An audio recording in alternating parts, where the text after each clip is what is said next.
This is Julian. He's standing inside a house where he is legally forbidden to be. A court-issued protective order exists to keep him 1,000 feet away from his ex-girlfriend, Clara, and her family's home. But that piece of paper does nothing to stop him. He has already found a way inside, and in the oppressive 2 a.m. darkness, he is laying in wait, knowing the entire family is on their way home from a party. What would happen next would unravel a family, leave a community in silent terror, and spark a desperate international manhunt. Join us as we look into that horrific night, the obsessive relationship that ignited it, and the chilling escape that followed. If you find value in this kind of in-depth storytelling, please show your support by hitting that like button, and be sure to subscribe to the channel so you never miss an update. It was just past 2 in the morning, on the last night before Halloween. The sound of the key turning in the lock felt obscenely loud, a metal shriek in the profound, waiting stillness. Clara Serrano stepped inside, pushing the door closed with her hip. It clicked shut, and the silence of the house sealed itself around her. She stood there for a moment, the cheerful echoes of the family party fading from her ears. Here, there was no music, no laughter. The air was heavy, still. It felt wrong. A house asleep has a breath of its own, small, settling groans, the hum of the refrigerator.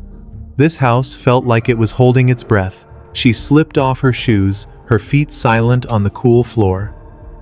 She felt her way through the darkness of the main floor, her hand finding familiar, unseen corners. Everything was as it should be, yet everything was wrong. A tension, like a wire pulled taut, vibrated in the air. She told herself it was just fatigue, the emotional drain of the past few weeks, the hollow feeling of coming home to an empty house. Her hand slid on the stair railing, a familiar motion.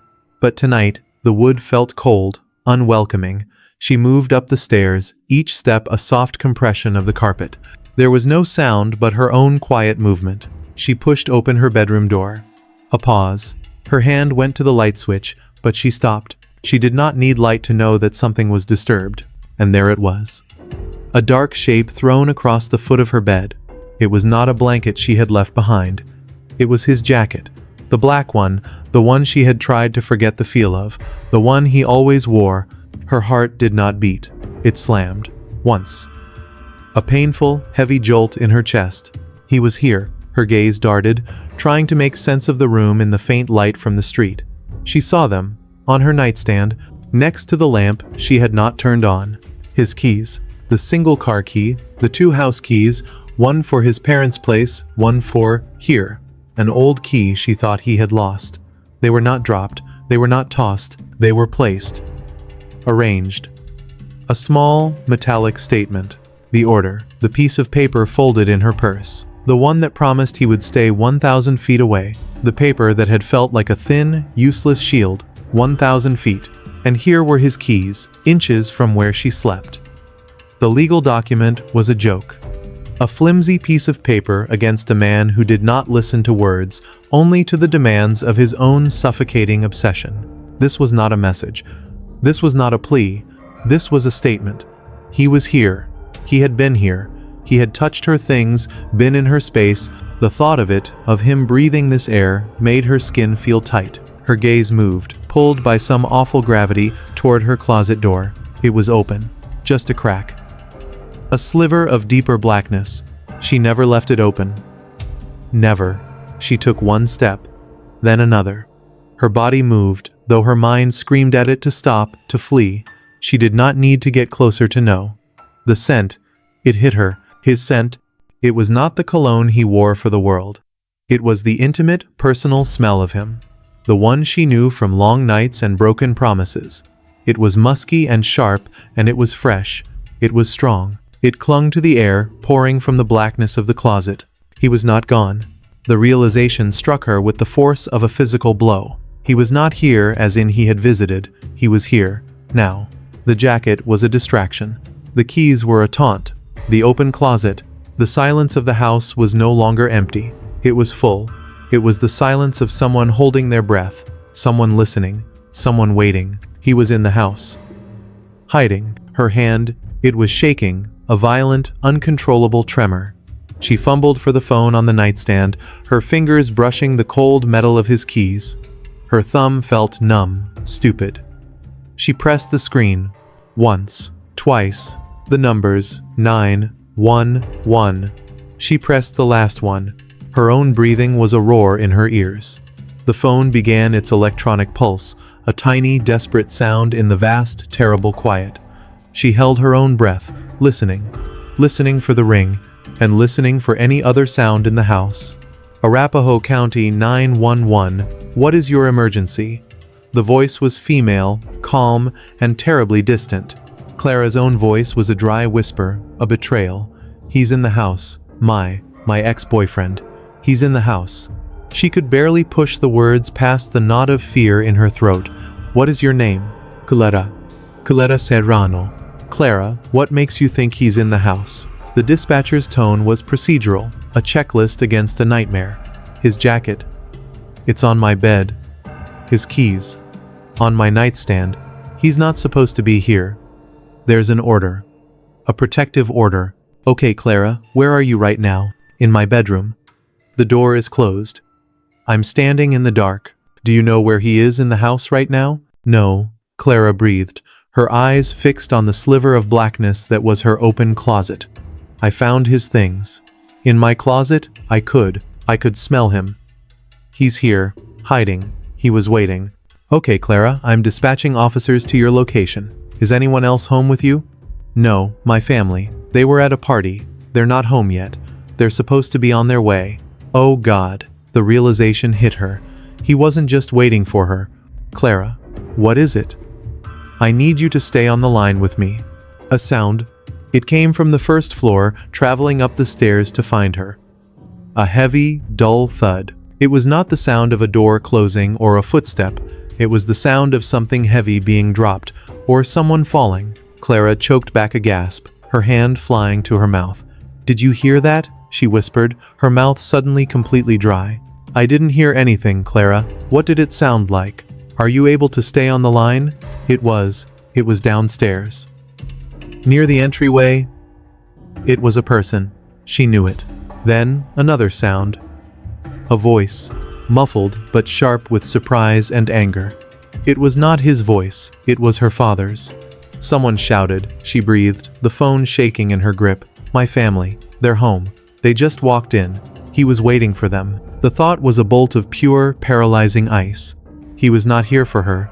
He was here for all of them. Clara, you need to find a safe place. Can you lock your bedroom door? It's just a knob lock, she stammered, backing away from the door. He can pick it. He can break it. Another sound, sharper this time. A distinctive, terrible crack. It was followed by a different kind of shout, one that was cut short. A sound of agony. Oh my God. Oh my God. He's hurting them. Clara scrambled away from the bed, away from the door, the phone clutched to her ear like a lifeline. Clara, stay on the line with me. The officers are just minutes away. What is happening? He's downstairs. My family is home. He's hurting my family. Her eyes found the other door in her room, the one to the master bathroom. It was a heavy, solid wooden door, not a hollow one. She lunged for it, her stocking feet silent on the carpet. She slipped inside, into the pitch-black tile, and fumbled for the lock. It was a deadbolt. She turned the knob, and the bolt slid home with a heavy, metallic chunk. It felt more solid. Safer. I'm in the bathroom, she whispered into the phone, her back pressed against the door. I'm locked in the bathroom. Good, Clara. Stay there. Stay as quiet as you can. Officers are almost there. Just stay on the line. Then, the sounds from downstairs stopped. It was not a gradual quiet. It was sudden. A complete, dreadful, heavy silence. The kind of silence that follows a terrible finality. A soft creak on the stairs. Then another. He was coming up. Clara sank to the cold tile floor, her knees drawn to her chest. She pressed the palm of her free hand over her mouth, muffling her own ragged, terrified breathing. The dispatcher's voice was a tiny, tinny sound. A voice from another world, still talking, still asking questions. Clara. Are you still there, Clara? Talk to me. She could not answer. She could not make a sound. A footstep in her bedroom, soft, cautious, then another. The bedroom light clicked on. A bright, sharp line of light appeared under the bathroom door, cutting into her dark sanctuary. He was in the room. Silence again. a long, agonizing stretch of it. He was listening. He was hunting. Just the sound of the dispatcher's distant, tiny voice from the phone in her hand. Then a new voice. Right outside the door. So close, it felt like he was in the room with her. Clara. It was not a shout. It was his voice. Soft, gentle, pleading. The voice he always used when he wanted her to forgive him. The voice that, she now knew, always came before the rage. Clara, baby, I know you're in there. Open the door. We need to talk. Just open the door. She squeezed her eyes shut so tightly, hot tears burned their way out. The phone was a live, buzzing thing in her hand. Clara. Who are you talking to? Are you on the phone? His voice changed. The softness evaporated, replaced by a hard, suspicious edge. Open the door, now. The doorknob jiggled. Once. Twice. Then, a violent, rattling twist. He was testing it. Clara, he roared. Then, a tremendous, shattering impact against the wood, just inches from her head. The entire door shuddered in its frame. He was breaking through. The dispatcher's voice was frantic now, no longer calm. Clara. What was that noise? What is happening, Clara? Another crash, harder this time. The wood of the doorframe splintered, and a small crack appeared in the panel. The wood screamed. Another impact, and the door bowed inward, the frame cracking with a sound like pistol shots. Clara scrambled backward on the tile, dropping the phone. The dispatcher's voice, now a frantic, tinny squeal, was lost. There was no room for anything but the terror, the splintering wood, the man on the other side. Clara. Stop this. Stop making me do this. His voice was a raw, guttural roar. The sound of a man who had already passed a point of no return. She was cornered. Her back hit the smooth, cold porcelain of the bathtub. There was no further to go. With a final, explosive crash, the door flew open, torn from its hinges. It slammed against the wall, and he was there. Julian. He filled the doorway, his chest heaving, his face something she did not recognize, something she would see in her nightmares for all time. He lunged for her. It was not thought. It was not a plan, it was pure animal instinct. As his hands grabbed for her, Clara launched herself up from the floor. She did not fight him, she used his own momentum. She grabbed the front of his jacket, the one she had seen on her bed, and pulled with all her strength. He was off balance, his forward lunge carrying him too far. He stumbled, Clara shoved, and he fell, crashing sideways into the bathtub with a heavy, hollow thud. It bought her 1 second. She did not wait for a second. She bolted. She was through the doorway before he could even rise, her bare feet slipping on the shards of wood littering her bedroom carpet. She could hear him scrambling behind her, roaring her name. She did not run for the stairs. She ran for the back of the house. Through the hallway, past the rooms, her only thought to get out. She heard him behind her, his heavy footsteps thudding on the carpet much faster than she could move. He was gaining. She reached the back door, her hands fumbling with the deadbolt. It was stiff. Her fingers were numb, useless. She heard his breath, hot and close. He was right behind her. She ripped the door open and plunged into the night air of the backyard. The cold was a shock, but she kept moving. She ran across the grass toward the side gate. He was just seconds behind her. She heard him cross the patio. She fumbled with the gate latch. It, too, stuck. A cry of pure frustration and terror ripped from her throat. She yanked it open and spilled onto the side path, running for the front, for the street, for anyone. She burst onto the sidewalk, a desperate, screaming figure in the empty, moonlit street. Headlights. A car was coming. It was slowing, its occupants surely seeing the unbelievable, terrible scene. A woman being chased from a house by a frantic man. Clara ran toward it, her hand outstretched. Help me. Please. Stop. He's going to. The car's brake lights flashed. It slowed, almost to a stop. Clara could see the silhouette of the driver, staring. For a heartbeat, she thought she was saved. Then, the car accelerated. It swerved around her and sped off into the night, its red taillights disappearing. The hope vanished, leaving a cold, empty void. Behind her, Julian had stopped on the sidewalk. He looked at the disappearing car, then at her. He saw the first flash of blue and red lights, far down the street. The sirens were no longer distant. They were close. His expression changed. The rage faltered, replaced by a cold, sudden awareness. He looked at her one last time, a look of pure, toxic possession. Then he turned and ran, not toward her, but in the other direction, disappearing into the shadows between the houses. Clara stood, frozen, gasping for breath on the cold pavement. He was gone. But the house, the first police car, a large sedan, screeched to a halt just feet away. The door flew open, and a uniformed officer, Sergeant Davis, emerged. His eyes found her, a lone figure in the middle of the street. The dam of her terror finally broke. The adrenaline, the instinct, it all flooded out, replaced by what he had done. What she had heard. "He's running," she screamed, pointing in the direction Julian had fled. But then the full, crushing weight of the night fell on her. It was not about him running. It was about what he was running from. She ran to the officer, her body colliding with his, her hands grabbing his uniform. "He shot them," she wailed, the words tearing her apart. "He shot my family. They're in the house. He shot my family." Sergeant Davis held Clara by the arms, his grip firm. Her words were a torrent of grief and terror, a story that barely made sense, but his training forced him to understand. "He shot them. He shot my family. Where is he?" Davis shouted, his voice cutting through her panic. He had to know the immediate threat. "He ran," she pointed, her arm shaking. "North. Between the houses, he ran." "Stay right here," he commanded, moving her firmly toward the hood of his patrol car as two other units, sirens wailing, turned onto the street. He waved one down. "Take her. Get her secure." He left her in the hands of the arriving officers and turned back to the house. The front door was ajar, a dark, silent invitation. He had a suspect who had fled, armed. He had a report of shots fired.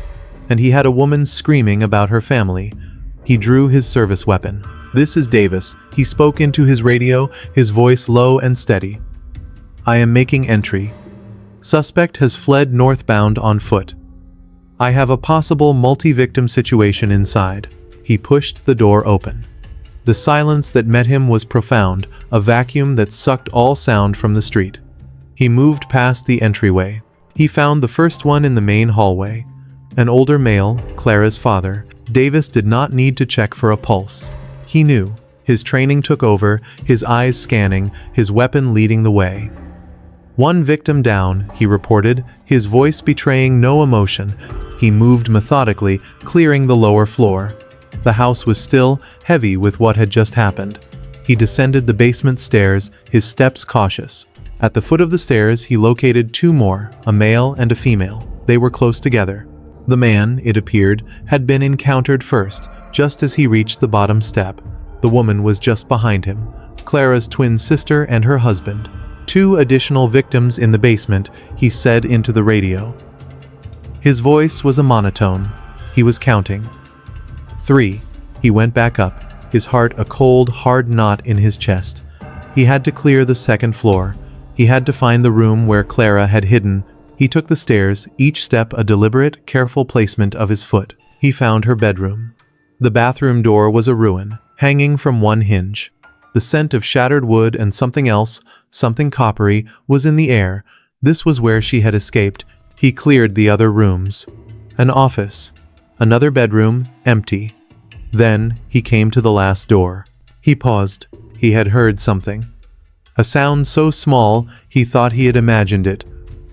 A whimper. He pushed the door open. Two small beds, two children. They were huddled together under a blanket, their eyes wide and staring, fixed on him. They were silent, paralyzed by the sounds they must have heard. His training had no protocol for this. He holstered his weapon. "It's okay," he said, his voice rough. "I'm a police officer. I'm here to help you." He could not let them see. He could not take them out the way he had come in. He went to his radio. "Davis, I have two children. They are alive, unharmed. I need a unit at the back of the house. I need blankets." Now, he did not want to leave them, but the house was not secure. As other officers began to fill the home, a new report came over the radio. "A perimeter check. We have a fourth," a voice crackled. "In the backyard. in a camper. Davis closed his eyes for a single second. 4. A family friend, he would later learn. He opened his eyes and looked at the children who had not moved. He had to get them out.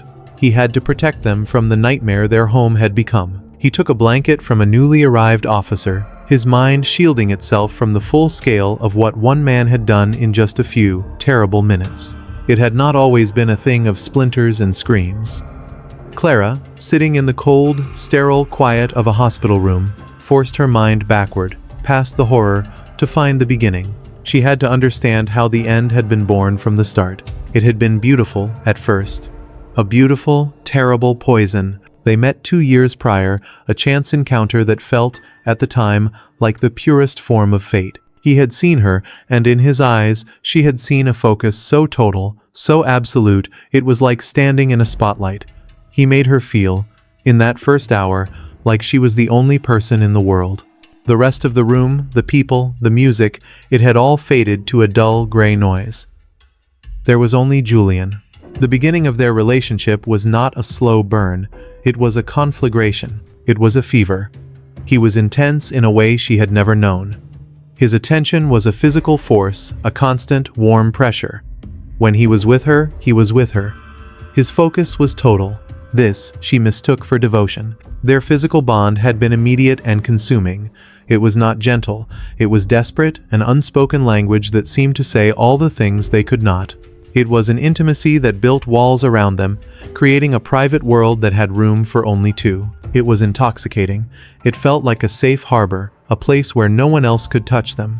She had not realized, until it was far too late, that it was not a harbor. It was a cage. His possessiveness began almost at once, but he disguised it so perfectly as protection. He did not like her going out with her friends. Not because he was controlling, he explained, but because he worried. The world was a dangerous place. He just wanted her to be safe. He would rather she stay with him where he knew nothing could happen to her. And the intensity of their private world was always the reward for her agreement. His jealousy, too, was masked as love. A text from a male coworker would trigger a storm. Not a storm of anger, not at first, but one of hurt. He would grow quiet, wounded. He loved her so much, he would say, that the thought of anyone else even thinking about her felt like a physical pain to him. He made his sickness sound like a symptom of his profound affection. He made her feel guilty for having a world outside of him, and so she began to shrink her world to fit his. One friend at a time, fewer family dinners. She would lie about who she had lunch with just to avoid the wounded look, the heavy silence, the inevitable argument that would only be resolved by that same consuming intensity that blotted out the problem. Their cycle was established. His control, her resistance, a fight, and a passionate reconciliation that felt like absolution. But the reconciliation never fixed the problem. It only proved his point. This bond, this physical language, was all they needed. Everyone else was a distraction. Then, the true illness began to show. His accusations became more frequent, more specific. He could not stand the thought of her being unseen. He needed to know her thoughts. He needed to be sure. The first false friend request arrived. A message from a stranger, a handsome man, with a simple, "Hey, I think we met once." Clara, confused, had shown it to Julian, laughing it off. His reaction was not relief. It was a cold, watchful curiosity. He asked her what she was going to say. He studied her. She had not known, not then, that the man in the picture was a stranger to him, too. She had not known that the words on her screen were his own. He was testing her. He was building new, digital windows into her life, needing to see her from all angles. He was not just satisfied with controlling her body. He had begun the invasion of her mind. The beautiful poison had started to do its work, eating away at her world from the inside out, until only he remained. The beautiful poison had finally turned septic. The cycle of control, fight, and passionate reconciliation had shattered, leaving only the raw, jagged edges of his obsession. The love was gone, replaced by a grim, desperate need to possess. The relationship was no longer a cage for two, it was a war zone. The final escalation had come just 1 week before. It was an afternoon of such ordinary, brutal violence it had finally broken Clara's denial. An argument that started over nothing, over a text he imagined, a look he misinterpreted. It had spiraled. He had followed her to her car, and when she locked the doors, he had not pleaded. He had roared.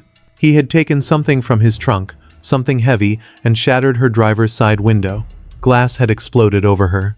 Before she could even scream, he had unlocked the door, dragged her out by her hair, and thrown her into his own vehicle. He held her there for an hour, or maybe it was a lifetime, his hand clamped over her mouth, the cold, hard weight of a firearm pressed into her side. He had not threatened to harm her. He had threatened to harm himself if she ever left. He had wept, his tears falling onto her face, telling her that she was his life, that she was forcing him to this, that their bond was too strong to be broken by anyone, especially her. It was the ultimate act of control, holding her hostage with his own professed love. When he finally let her go, something inside Clara had turned to steel. The fear was still there, but the pity, the affection, the memory of the man he had been, it was all gone, burned away by the cold metal against her skin. She had gone to her father. Miguel Serrano, seeing the bruises on her arms and the dead look in her eyes, had not hesitated. They had gone to the courthouse the very next day. That piece of paper, the individual protective order, was the first time she had ever fought him with an authority greater than her own will. It was an admission that she could not handle him, that he was beyond her. It was a formal, legal line drawn in the sand. But this act had a consequence they had not foreseen. The report of the incident, the documented proof of his instability, brought their toxic world to the attention of others. Child Protective Services, an entity that had been a distant threat, became an immediate reality. The volatility was no longer a private secret, it was a public danger. The system moved with a swift, impersonal logic. The protective order proved she was in danger. His actions proved he was unstable. The fighting, which they had seen, proved the children were unsafe. Just one day. That was all. One single day before this Halloween night, the final thread had snapped. An agent, a calm woman with sad eyes, had come to the house and, with quiet, procedural finality, had removed their 2 children. They were placed in temporary care, pending an evaluation. An evaluation he would now never pass. For Julian, this was the ultimate betrayal. It was not just that Clara had left him. It was not just that she had put a legal wall between them. It was that she, and the faceless system she had summoned, had taken his children. He had lost his possession of her, and now he had lost his claim to them. The protective order was meant to be a shield. But to his fractured, raging mind, it was the final provocation. It was a formal challenge. It was an invitation to prove, once and for all, that no piece of paper, no police officer, and no law could ever separate him from what was his. He had been waiting, and now he knew what he had to do. The neighborhood became a box. Within minutes of the first call, every intersection, every side street, every potential exit was sealed by the flashing blue and red lights of patrol cars. A reverse call went out to every home in a 1-mile radius. An automated voice warning residents to lock their doors, to stay away from windows, to report any movement. An armed man was on foot. He was dangerous. And he was somewhere inside their sealed world. The police had his name, Julian. They had his description. And, from Clara's frantic, grief-stricken words, they had one more crucial piece of information. He was barefoot. A man on foot, with no shoes, on a cold night. He could not have gone far. Logic, and the proximity of his last known address, pointed to one inevitable location. His parents' house was just 3 blocks away. It was the most obvious, the most logical place for a desperate man to seek sanctuary. Sergeant Davis, his face a grim mask, left the protected scene at Clara's home and drove the short distance. He found the Castina house already under observation. Officers were crouched behind their car doors, weapons trained on the dark, quiet building. Julian's family, his mother, his sister, were outside, huddled on the lawn, caught between terror of the police and a dawning, sickening understanding of what was happening. Davis approached them, his voice intentionally calm. He needed information, not panic. "We need to speak with Julian. Do you know if he's inside? Have you heard from him?" Julian's sister shook her head, her words tumbling out. She had just gotten home. She had tried calling him. He would not answer.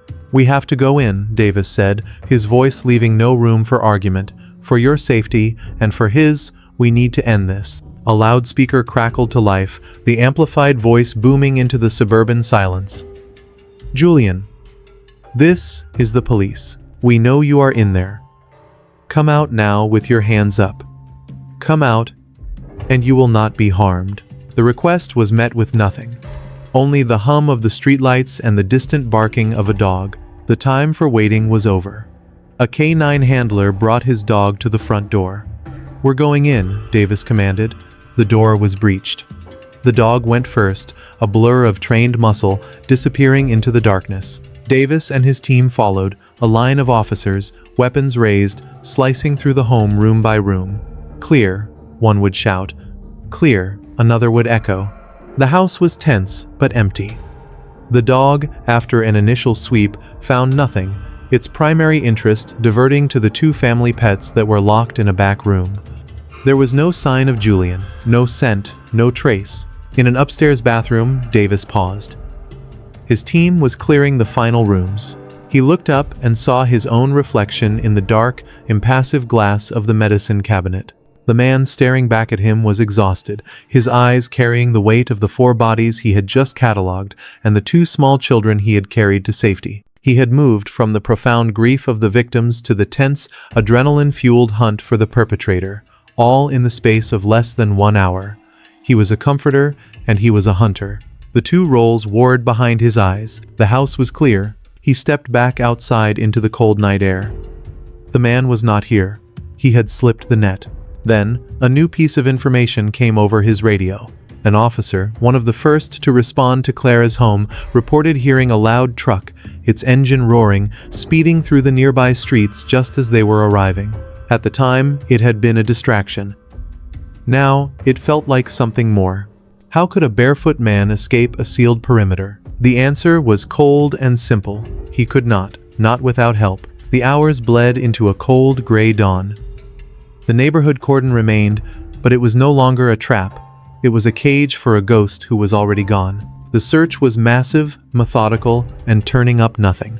Every backyard, every shed, every unlocked vehicle within the perimeter was checked, then checked again. The only trace of Julian found was a single, discarded cell phone, found near the back fence of Clara's property.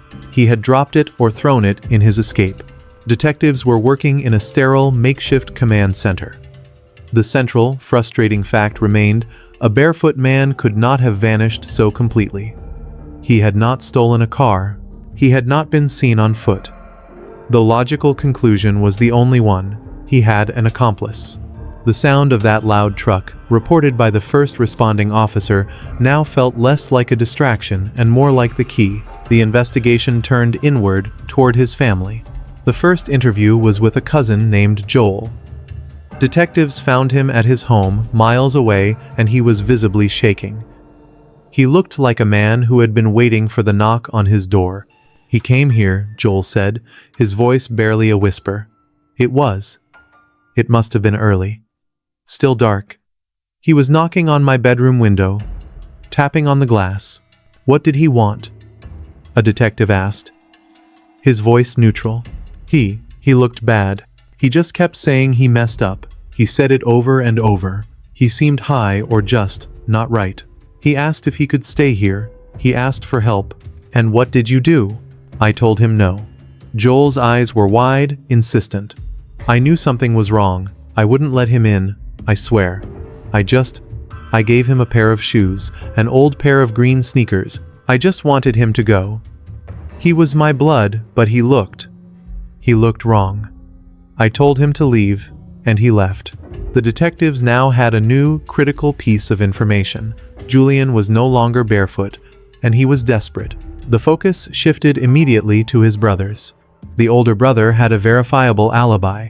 He had been working a documented night shift, and his time was accounted for minute by minute. That left the younger brother, Juan Angel. Juan was not at his parents' house. He was not at his own apartment. His phone went straight to voicemail. While the rest of his family was cooperating, reeling from the night's events, Juan was avoiding contact. In a situation like this, avoidance was the same as a confession. They found him, late in the afternoon, at a friend's house. He was not brought in for questioning. he was arrested. The interrogation began. Juan was the opposite of his cousin Joel. He was not scared. He was sullen, almost bored. He leaned back in his chair, arms crossed, and met their questions with one-word answers. "Where were you last night, Juan?" "Out." "Out where?" "Just out." "Did you speak to your brother, Julian?" "No." A detective slid a piece of paper across the table. It was a still from a traffic camera, time stamped just before dawn in a neighboring city. The image was grainy, but the truck was unmistakable, and the driver looked just like him. "We know you were out, Juan. We know where. We also know you're the one who picked him up." Juan's expression faltered just for a second. "I don't know what you're talking about. We already spoke to Joel," the detective said, his voice calm. "We know about the green sneakers. We know Julian was desperate. He had shoes, but he still had no ride. He couldn't have gotten to Joel's house, miles away, on foot so fast, not without help. The lie was simple. They did not know, not for sure, if Juan had driven him to Joel's. But it did not matter. You picked him up, didn't you, Juan?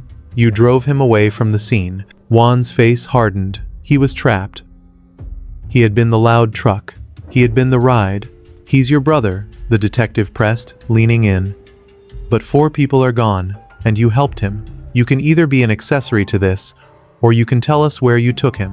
Juan stared at the table. The sullen mask was gone, replaced by the dawning, cold realization of his own fate. He had not just given his brother a ride, he had helped a mass murderer escape. I just drove him," Juan finally said, his voice cracking. "I just gave him a ride. That's all." Juan's confession was not the end. It was the beginning of the next, frustrating layer. He had admitted to being the ride, to punching a hole in the perimeter that had cost them hours. But his story was incomplete. "A ride to where, Juan?" the detective asked. The air in the small room was stale. "You didn't just drop him at a bus station. He had no money, no phone. You're his brother. You helped him. So where is he?"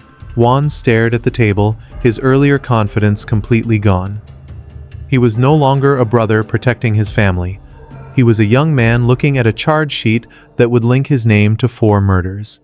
I didn't know what to do," he stammered. He just got in the truck. He was saying things that didn't make sense. That he messed up. That they were gone. I didn't believe him. Not really. I couldn't leave him there. "You drove him from the scene, Juan. You drove him past the police. Where did you take him?" "I didn't know where to go," Juan said, his voice cracking. "I couldn't take him to my place. I couldn't take him to our parents. I called someone." The detectives leaned in. "Who did you call, Juan?" "My cousin, Carlos. Carlos Flores. I thought he would know what to do. I drove to him. I passed him off. I gave my brother to Carlos." The name electrified the investigation. Juan was charged with accessory after the fact. The detectives left him in the cell, his confession now a roadmap to the next link in the chain. The hunt for Carlos Flores began immediately. The Federal Bureau of Investigation was now involved, as Julian was officially a fugitive who had potentially crossed state lines, or was attempting to. Federal agents, working with local detectives, found an address for Flores. And, more importantly, a place of work. As they were coordinating the arrest, a new call came into the tip line. It was from an employee at that exact workplace. I think one of the guys I work with," the caller said, his voice nervous. "I think he helped that guy. The one on the news. The one who hurt all those people." "What makes you say that?" the dispatcher asked. "His name is Carlos. He came in this morning acting strange. Shaking. He was talking. Not to me, but I heard him. On his phone. Saying his crazy cousin had showed up, that he had to handle it. Then I saw the news. I saw the name, and I think it's him." The tip was the final confirmation. They did not wait. A team of agents and officers descended on the workplace, a small warehouse in a neighboring city. The arrest was quiet and absolute. They found Carlos Flores by a loading dock, his face ashen. He did not resist. He seemed almost relieved that it was over. In a new interrogation room, Flores was the opposite of Juan. He was not sullen. He was terrified. His story came out in a flood of panicked, self-preserving words. Juan just showed up. Middle of the night, he had Julian in his truck. I'd never seen anyone look like that. He was wearing these weird green shoes, no socks. His eyes, man, his eyes were gone. He was talking crazy, saying they were all gone, that Clara made him do it. Flores insisted he had tried to do the right thing, or at least the thing that would get him clear of the situation. I didn't want him, Flores said, his hands shaking. I knew he was poison. I tried to pass him off, I swear. I drove him to my uncle's house. My uncle saw him, heard him talking, and he locked the door. He told me to get that thing away from his house. Flores described a desperate, pre-dawn drive through the suburbs. He had driven to another relative's house. That door, too, had remained locked. He had made calls. The news was traveling faster than he could drive, the family knew. And no one wanted any part of it. No one would offer sanctuary. Julian, sitting in the passenger seat, had grown quieter, the frantic energy burning out, leaving something cold and vacant. "What did you do, Carlos?" a detective asked. "I had to get him out of my car," Flores whispered. He was scaring me. I thought he might hurt me. I drove. I don't even know where. Near a school, I think. It was dark. I told him to get out, and he just got out. I gave him a couple of blankets from my trunk, and whatever cash I had in my wallet, maybe $60. I told him I was done. I couldn't help him. He got out. He just stood there. I drove away. I didn't look back. I just drove. Carlos Flores, like Juan, was arrested as an accessory, but his confession had created a new, terrifying problem. Julian was no longer with family. He was a ghost, alone, with almost no money, wearing borrowed shoes, and rejected by his own blood. He was now a man with absolutely nothing left to lose.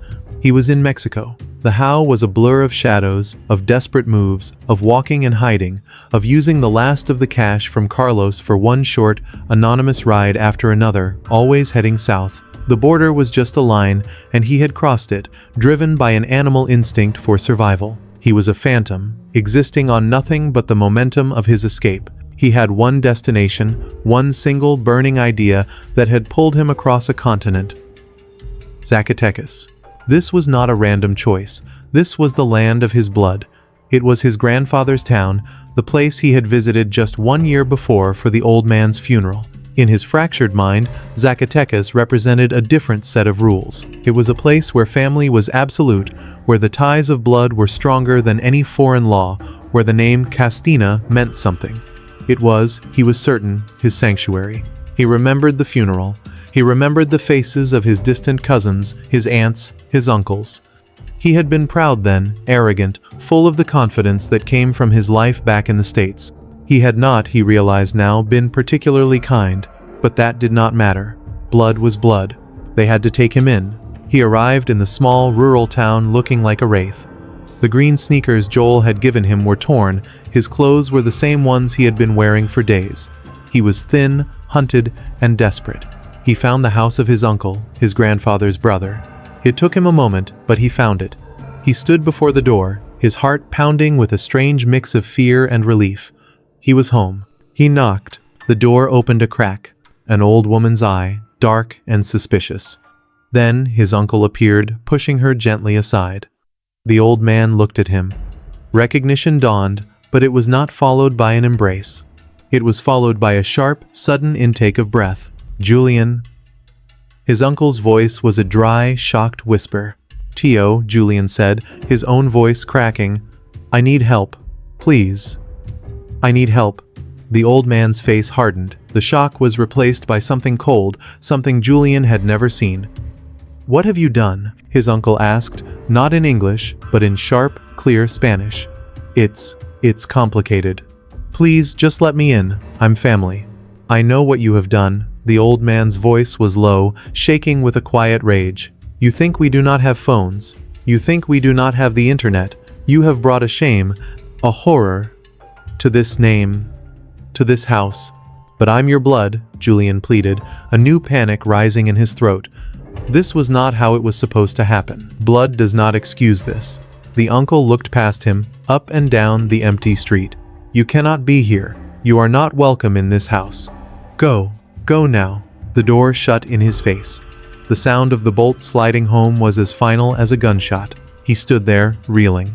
Disbelief warred with a rising tide of fury. He had come all this way. This was his sanctuary. He turned, his mind racing. The uncle was old. He was scared. Julian would go to his cousin, the one closer to his own age, the one he had shared drinks with at the funeral. He would understand. He found the cousin's house, 2 streets over. This time, when the door opened, the reaction was even faster. His cousin's wife saw him and screamed, grabbing for the small child hiding behind her legs. "Get out," she shrieked.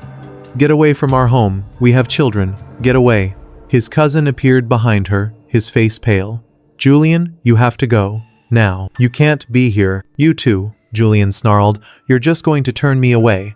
I'm your family." "You are not family," his cousin said, his voice cold, his hand pushing his wife and child back into the house. "Not anymore. Go away. Or we will call the police." He said the word, "Policia." The door slammed. Another bolt, another lock. Julian backed away from the house, the reality of his situation crashing down on him. He was an outcast. He was a monster to them. His arrogance at the funeral, his volatile pride, they had not forgotten. They did not see him as a desperate son returning home. They saw him as a plague. He stood in the street, exposed, a new, terrible cold creeping into his bones. He was being watched. He could feel it. From behind curtains, from closed doors. They were not just rejecting him, they were afraid of him. And as he looked at the closed, hostile faces of the town that was supposed to be his sanctuary, he knew with a sickening certainty that someone was already making the call. He was alone. The realization was absolute, a cold that settled deeper than the night air. Zacatecas was not a sanctuary, it was a judgment. His own family, his blood, had looked at him and seen not a son, but a monster. They had bolted their doors. They had threatened to call the police. He was certain one of them already had. He had to move. He fled south, deeper into the country, into places he did not know, where his name meant nothing. He was just another ghost, running on fumes, and a paranoia that was now his only companion. He needed to disappear, to blend in, to become one of the nameless, but he could not. He was an outsider, his accent a betrayal every time he had to buy water or food. And there was one thing he could not hide. The one piece of arrogant identity he had chosen years ago, now a permanent liability. The lion. It was large, aggressive, a predator's head inked in heavy black on the side of his neck. It was not a tattoo, it was a beacon. In the small, rural state of Aguascalientes, he stood out like a wound. He was a man alone, with hunted eyes, wearing tattered green sneakers and carrying a violence on his very skin. People noticed. In the small plazas, in the quiet tendas, the whispers followed him. People looked, then quickly looked away. The local police in these small towns knew their communities. They knew every face. He was a new face, a wrong face. And the bulletins from the federal police, working with the American FBI, had been very, very clear. A man, armed and extremely dangerous, was believed to be in this region. His most distinguishing feature: a large lion's head tattoo on his neck. He did not know that the net was already closing. He thought he was hiding, but he was merely waiting. The local police were watching him. They were waiting for confirmation, matching the face from the bulletin to the haunted man trying to look invisible. He was no longer the hunter. He was simply prey. The end of the run was not a confrontation. It was not a chase. It was a quiet, almost pathetic surrender. He was exhausted. The flight, the paranoia, the rejection, it had all burned away the last of his rage, leaving only a hollow, defeated core. He was sitting on a stone bench in a small, dusty plaza, trying to figure out his next move, when 2 local police officers approached him. They were calm, their steps unhurried. "Buenos dias," one of them said. His hand was not on his weapon. He was polite. Julian nodded, his heart beginning a heavy, slow hammer. "Your papers, please," the officer asked. I lost them," Julian said, his voice rough. The lie was thin. The officer asked his name. Julian gave a false one. The officer nodded slowly, as if accepting it. Then, his gaze moved, deliberately, to the side of Julian's neck. He looked at the lion. He looked back at Julian's eyes. Then, the officer spoke his real name, Julian. It was not a question, it was a statement. The hunt was over. A profound, sickening relief washed over Julian, so strong his knees felt weak. He did not have to run anymore. There was no fight left in him. He put his hands out, a gesture of absolute defeat. The click of the handcuffs was loud in the quiet morning air. He was taken into custody by the local police, and soon the federals arrived. The long process of extradition, of being returned to the world he had fled, had begun. He was in Phoenix. The room was clean, the air was cold, and the politeness was a weapon. The detectives from Colorado had flown down. Sergeant Davis was one of them.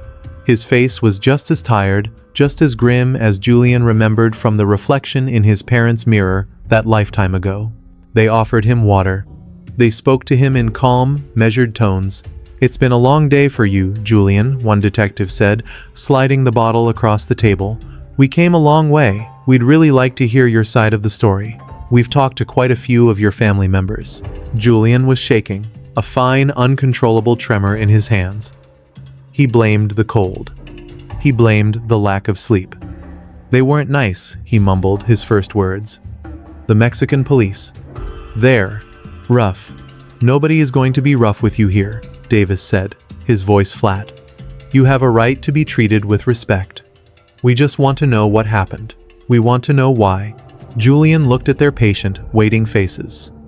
He saw no anger, no judgment, just a professional curiosity. He saw, for a moment, an opening, a chance to be the victim. "Yeah, man," he said, his voice gaining a small fraction of its old confidence.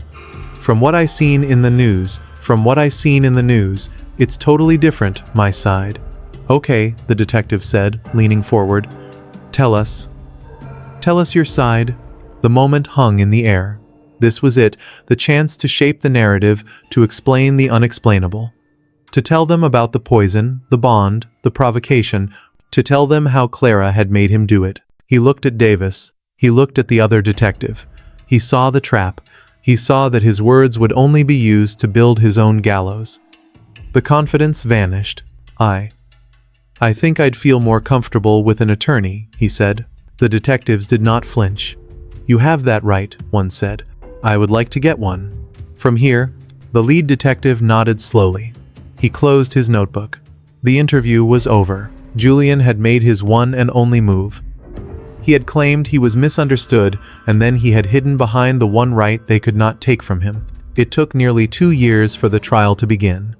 2 years for the wheels of justice to grind toward their inevitable conclusion. Julian sat in the courtroom, clean-shaven, wearing an ill-fitting suit. He looked smaller, almost insignificant, a pale imitation of the man who had torn a house and a family apart. His defense was a desperate, thin argument of passion, of a mind unhinged by grief, of an intent that was never meant to go so far. The prosecution was a cold, methodical machine of facts.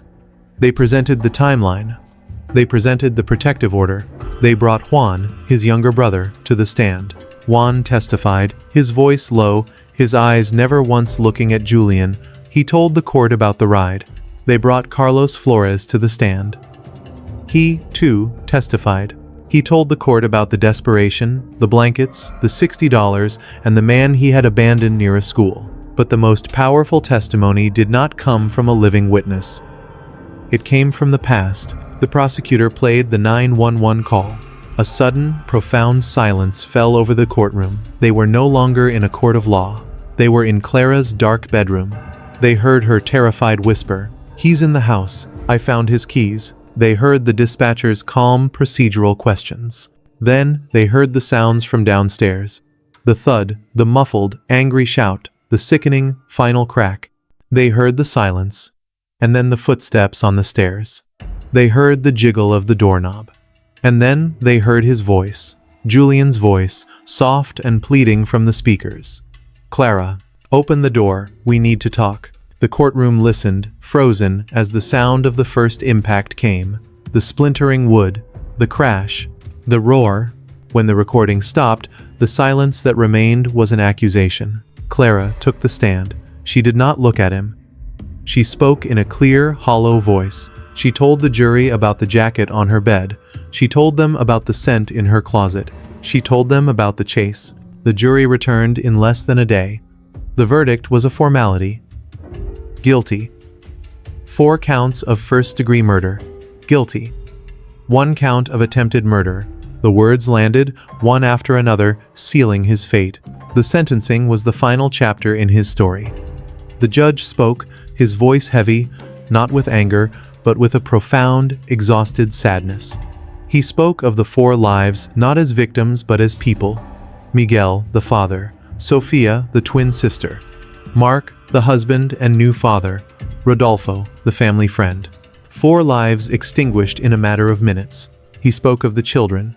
The 2 children of Sofia and Mark left without parents. The 2 children of Julian and Clara left with a legacy of impossible grief. 4 life sentences. 1 for each soul. Julian was led away. His story was finished. But the story of the survivors was not. For Clara, the verdict was not an end. It was just the confirmation of a life she was already forced to live. The house was gone, but the night was permanent. Her life was now defined by that void.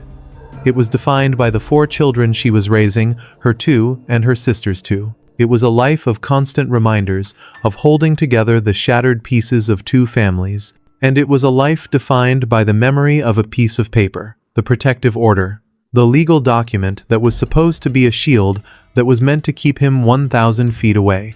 It had proven to be as flimsy as the paper it was printed on, a useless, bureaucratic wish against an obsession that saw laws as mere suggestions and no as a challenge. The story ends not with Julian in his cell. It ends with Clara, years later, watching 4 children play.